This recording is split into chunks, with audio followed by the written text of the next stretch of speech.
دلچسپ ہونی چاہیے, کردار بہت مطلب آپ کے درمیان سے ہونے چاہیے, اور آپ کا جو اسلوب ہے وہ ڈیفائن کرتا تھا کہ وہ افسانہ کیسا ہے یا دل پہ کتنا اثر کر رہا ہے.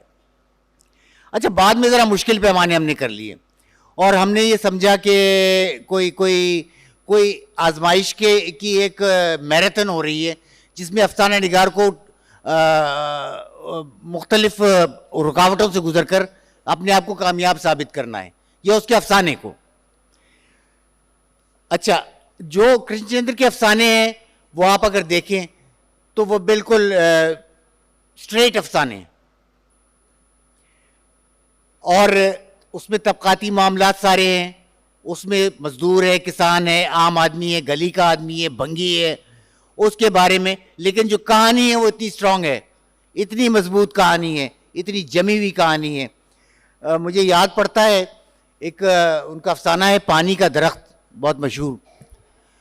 اچھا, ہر افسانے میں جو جزیات ہیں وہ اتنی پرفیکٹ ہیں کہ اب میں سوچتا ہوں, اس وقت میں نہیں سوچتا تھا 20 سال کی عمر میں, 60 سال کی عمر میں سوچتا ہوں کہ ایک آدمی نے ایسے نہیں لکھ دیا افسانہ جو ہمیں نظر آ رہا ہے کہ صبح بیٹھے اور شام کو افسانہ مکمل کر لیا.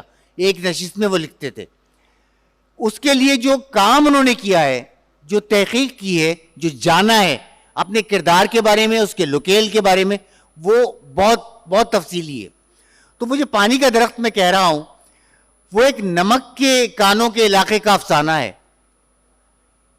جہاں پر پانی سب سے بڑی لگژری ہے. تو جو محبوبہ ہے وہ کسی اور سے شادی کرنے جا رہی ہے اس لیے کہ اس کے گھر میں ایک ٹوٹی ہے, اس سے صاف پانی آتا ہے, ہر وقت آتا ہے. اور کرشن چندر اس میں یہ کہتے ہیں کہ میں سوچ رہا تھا کہ اس کو ابھی قتل کروں یا شادی کی رات ماروں. اور اس کے بعد انہوں نے کہا کہ اس کی آنکھوں میں میری محبت سے انکار نہیں تھا, پانی کا اقرار تھا.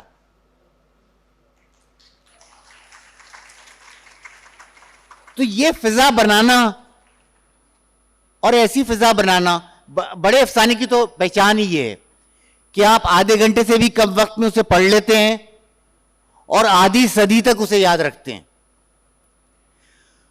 انہوں نے جو افسانے لکھے, میں سمجھتا ہوں اگر وہ ان میں سے کوئی ایک بھی افسانہ, وہ مثال کے طور پہ مہالکشمی کا پل ہے, اگر صرف وہ ایک ہی افسانہ لکھ دیتے تو وہ ان کی بقا کے لیے, ان کے نام کو زندہ رکھنے کے لیے اور ہم سب کو انہیں یاد کرنے کے لیے کافی تھا. ایک پل ہے, عام لوگ ہیں, پل پہ 6 ساڑیاں لہرا رہی ہیں جو دھو کر ڈالی گئی ہیں. 6 ساڑیوں کی 6 کہانیاں ہیں, اور وہاں سے وزیر اعظم کو گزرنا ہے. یہ کل افسانہ ہے, لیکن کیسا جادو ہے, کیسا منظر باندھا ہے کہ وہ اسی طرح کچرا بابا مجھے یاد آتا ہے. مطلب یہ کہ ایک کے بعد 30 افسانوں کے مجموعے ہیں ان کے, اور اس میں یقیناً ایسے افسانے ہیں کہ جو ان کے زمانے کے حساب سے شاید بہت آگے کے افسانے ہیں. اچھا, اس طرح جو ممتاز مفتی صاحب ہیں, میں ڈر رہا ہوں اصل میں کہ وہ جو 10 منٹ کی ٹائم لیمٹ ہے وہ اقبال خورشید صاحب ٹوک دیں گے. تو ممتاز مفتی صاحب جو ہیں وہ بالکل ایک الگ وضع کا انہوں نے فکشن لکھا ہے, اور میں سمجھتا ہوں کہ انہوں نے ایسا فکشن لکھا ہے جو اس سے پہلے کسی نے نہیں لکھا تھا. 3 باتیں, ایک تو نفسیات, دوسرا ٹیبوز, تیسرا فیٹشز. یعنی ہمارے ادیبوں کو معلوم بہت سی چیزیں ہوتی ہیں, لیکن ہم بہت سی چیزیں اس خوف سے نہیں لکھتے کہ یہ معاشرہ ہم پر چابک لے کر چڑھ دوڑے گا, یہ ہم سے کہے گا کہ اس موضوع کو تم نے چھیڑا کیسے, تمہاری جرت کیسے ہوئی.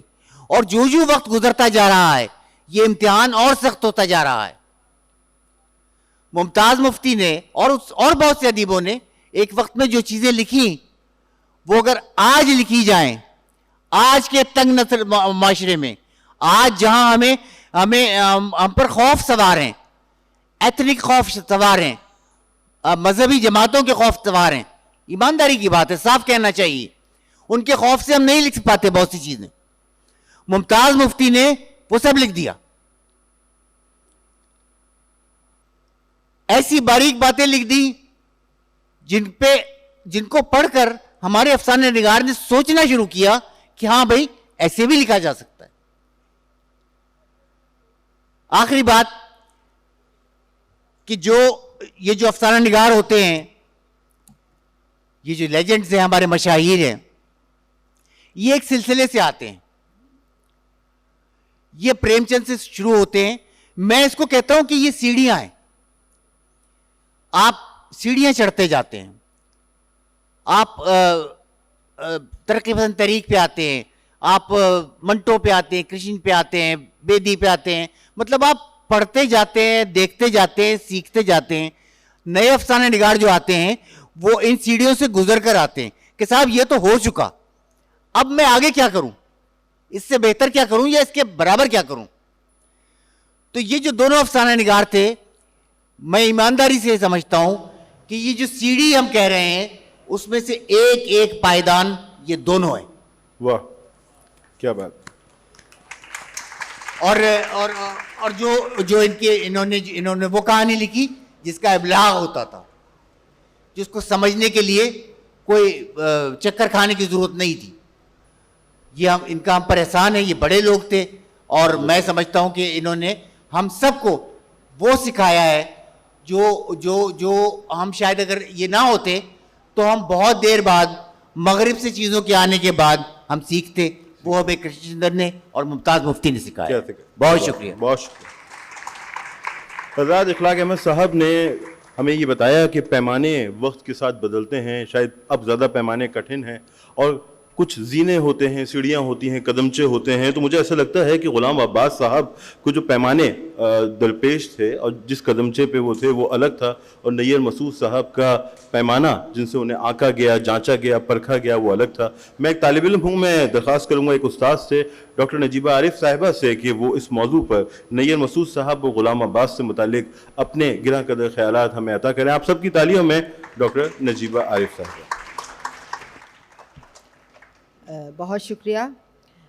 شروع میں جب یہ موضوع ملا اور یہاں کانفرنس پہ آنے سے ایک دن پہلے ہی ملا, تو میرا خیال ہے باقی سب احباب کی طرح مجھے بھی بہت حیرت بھی ہوئی اور پریشانی بھی ہوئی کہ ان دو افسانہ نگاروں پر 10 منٹ میں کیسے بات ہوگی, خاص طور پر اس صورتحال میں کہ جب کہ دونوں کا مزاج الگ ہے, دونوں کا اسلوب الگ ہے, دونوں کا انداز الگ ہے.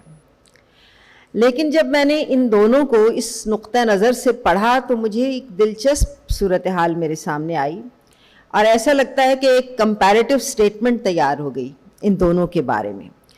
غلام عباس 20ویں صدی کی پہلی دہائی میں پیدا ہوئے, نیر مسعود 20ویں صدی کی چوتھی دہائی میں پیدا ہوئے.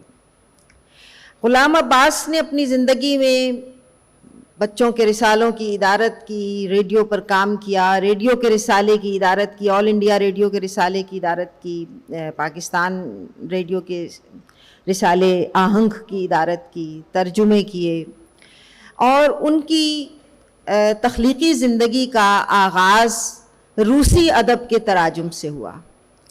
تو ہم دیکھتے ہیں کہ غلام عباس کے افسانوں پر روسی ادب کے اثرات ہیں, اور روسی ادب کی جو خصوصیات ہیں ہمیں غلام عباس کے افسانوں میں بھی نظر آتی ہیں. دوسری طرف نیر مسعود نے اپنی تخلیقی زندگی, اپنی علمی زندگی کی ابتدا ایک مدرس, ایک محقق کے طور پر کی, اور انہوں نے تحقیق میں بہت کام کیا. ان کے علمی مدارج بہت تھے, اور بعد میں کہیں جا کر وہ افسانہ نگاری کی طرف متوجہ ہوئے. ان کے ہاں ہمیں کافکا کے اور ایڈگر ایلن پو کے اثرات نظر آتے ہیں. تو جو فرق روسی ادب میں اور کافکا کے ادب میں ہو سکتا ہے, وہی فرق ہمیں غلام عباس میں اور نیر مسعود میں نظر آتا ہے. ایک اور چیز جو مجھے محسوس ہوئی, غلام عباس لاہور میں پیدا ہوئے, نیر مسعود لکھنؤ میں پیدا ہوئے, اور زندگی کا زیادہ عرصہ انہوں نے لکھنؤ میں ہی گزارا, بلکہ اپنے گھر میں گزارا, ایک خاص قسم کے ماحول میں. تو جو فرق لاہور کی فضا میں, لاہور کے ماحول میں, لاہور کی شہری زندگی میں اور لکھنؤ کی زندگی میں ہو سکتا ہے, وہی فرق ان دونوں کے درمیان بھی نظر آیا. لاہوری مزاج میں جو کھلا ڈلا پن ہے, جو زندگی کے ساتھ گہری جڑت ہے, زندگی کے واقعات اور حقائق میں دلچسپی ہے, وہ ہمیں غلام عباس کے ہاں بھی نظر آتی ہے.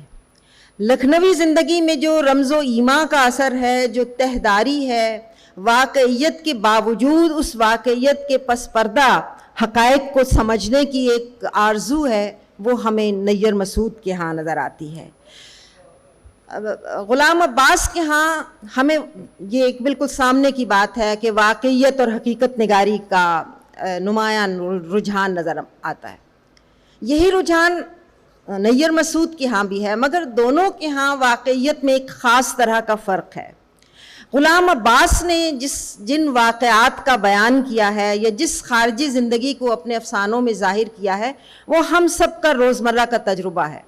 ہم اسے اپنے ارد گرد, فٹ پاتھ پر, اپنے دفتروں میں, اپنے گھروں میں اور اپنے معاشرے میں چلتا پھرتا دیکھ سکتے ہیں, اس کو محسوس کر سکتے ہیں, اس کا تجربہ کر سکتے ہیں. وہ زندگی جو غلام عباس کے افسانوں میں نظر آتی ہے, ہمیں بالکل واضح طور پر محسوس ہوتا ہے کہ وہ زندگی سطح زمین پر موجود ہے.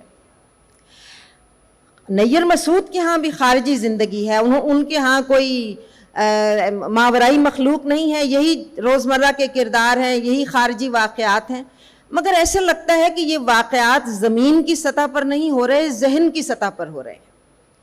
اگرچہ وہ خارجی زندگی ہے, لیکن ایسا لگتا ہے کہ وہ کہیں باطن میں رونما ہو رہی ہے, اس دنیا میں رونما نہیں ہو رہی. یہ ایک بنیادی فرق مجھے دونوں کے ہاں محسوس ہوا. اور غلام عباس کے ہاں جو کردار ہیں وہ ہمیں روزمرہ زندگی میں ملتے ہیں. مثلاً اوور کوٹ کا ان کا کردار ہمیں اپنی زندگی میں عام ملتا ہے, ہم خود بھی شاید اسی طرح کا ایک کردار ہیں. نیر مسعود کے کردار بھی عام لوگوں کے کردار ہیں, مگر ایسے لگتا ہے خواب میں دیکھے ہوئے کردار ہیں. ایسے کردار جن کی ایک جہت سے ہم واقف ہیں اور کچھ جہتیں ایسی ہیں جن کے بارے میں ہمیں کچھ معلوم نہیں ہوتا, اور ہم ہمیشہ گومگو کا شکار رہتے ہیں کہ ایسا ہوا ہوگا یا ایسا ہوا ہوگا, اس کردار کی یہ بات ایسی ہوگی, اس کی تاریخ ایسی ہوگی, اس کے خیالات ایسے ہوں گے. یعنی وہ اپنے پیچھے کچھ سوالیہ نشان چھوڑ جاتے ہیں. غلام عباس کے ہاں ہمیں لگتا ہے کہ ان کا مرکز سماجی زندگی ہے. ان کے اگر کرداری افسانے بھی دیکھیں تو کرداروں کا بھی جو مرکز نگاہ ہے وہ سماج ہے. ہمیں ان کے افسانے پڑھ کر جس بات کی بہت اچھی طرح سے سمجھ آتی ہے وہ سماجی زندگی ہے. اور اس کے بالکل برعکس نیر مسعود کے ہاں اگر ہم سماجی زندگی کا بھی بیان پڑھیں تو سماج سے زیادہ فرد کے باطن پر ان کی نگاہ رہتی ہے. ذات کے اندر ان کی نگاہ زیادہ گہری اترتی ہوئی محسوس ہوتی ہے بنسبت فرد کے. اسی طرح اصلاح کا پہلو اگرچہ دیکھا جائے تو غلام عباس نے بھی کوئی اس طرح اصلاحی افسانے نہیں لکھے, بلکہ ان کے ہاں ایک غیر جانبدارانہ بیانیہ ملتا ہے. انہوں نے زندگی کو بہت ہی خوبصورتی سے اور بڑی غیر جانبداری سے بڑھتے ہوئے دکھایا ہے. ان کے نمایاں افسانے آنندی ہے, اوور کوٹ ہے, کتبہ ہے, جاڑے کی چاندنی ہے, کن رس ہے. ان افسانوں میں ہمیں ایک خاص طرح کا مشاہدہ نظر آتا ہے, لیکن اس مشاہدے کی مدد سے ہم جس حقیقت کو دریافت کرتے ہیں وہ حقیقت دراصل سماج سدھار حقیقت ہے. وہ کسی نہ کسی طرح سماج کی اصلاح پر معمور ہے. نیر مسعود کے ہاں اصلاح کا یا تبدیلی پیدا کرنے کا کوئی جذبہ نظر نہیں آتا. ان کے ہاں جو چیز نمایاں نظر آتی ہے وہ دریافت ہے.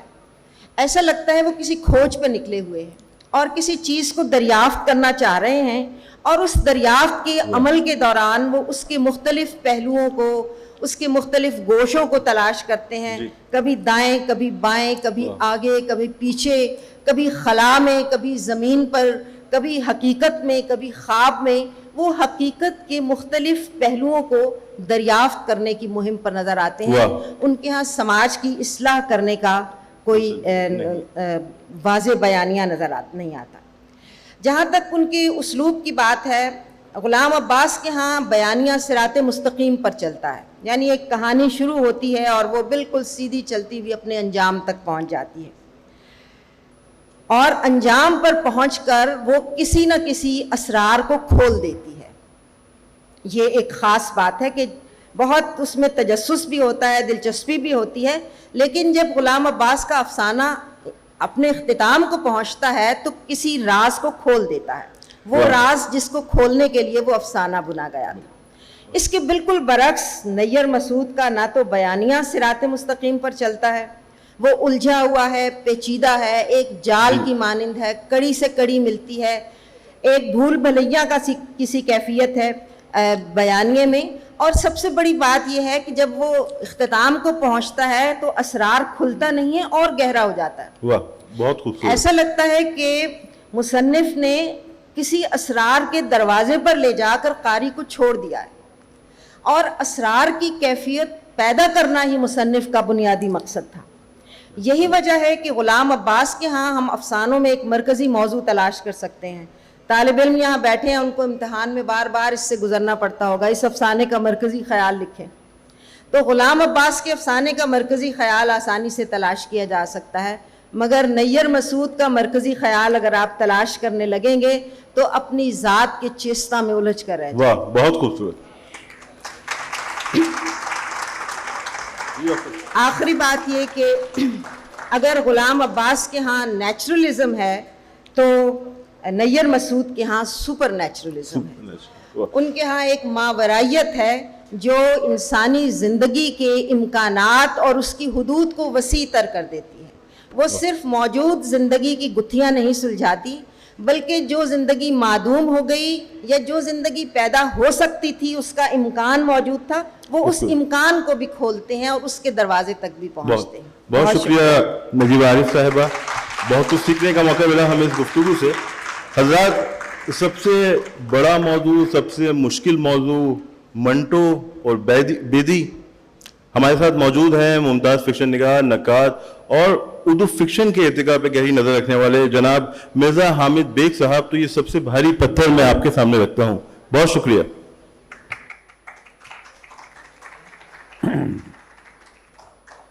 پہلی بات تو یہ کہ آج میں نے دنیا اور دنیا والوں سے ناراض اردو افسانے کے 2 گریڈ ماسٹرز بیدی اور منٹو کے افسانوں پر نہیں, ان کے احوال پر بات کرنا. پہلے بیدی. 45 برس قبل اوائل 1978 میں 347 لنکنگ روڈ کھار بمبئی کے ایڈریس پر بیدی صاحب سے میری براہ راست خط کتابت رہی.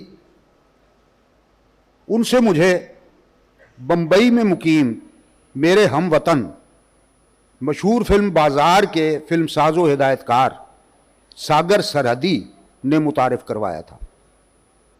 بصورت دیگر بیدی صاحب نے میرے خطوں کا جواب نہیں دینا تھا.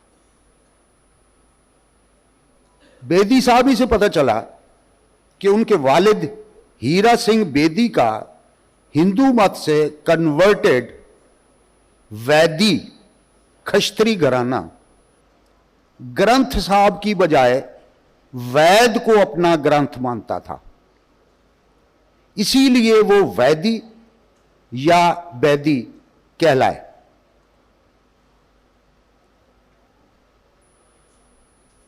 ان کا گوت بہت پیچھے جا کر رام چندر جی کے بیٹے لوہ سے جا ملتا ہے. لوہ جنہوں نے شہر لاہور آباد کیا. بیدی صاحب کے کہے کے مطابق بابا گرو نانک جی بھی بیدی خاندان سے تھے اور سکھ مت کے 10ویں اور آخری گرو گوبند جی بھی اسی خاندان سے. بیدی صاحب کی والدہ سیوا دئی برہمن تھیں. بیدی صاحب نے خود بتایا کہ مجیٹھا ضلع امرتسر کے کھاتے پیتے برہمن خاندان کی میری ماتا سیوا دئی کی میرے والد ہیرا سنگھ بیدی ولد گمپت سنگھ ویدی سے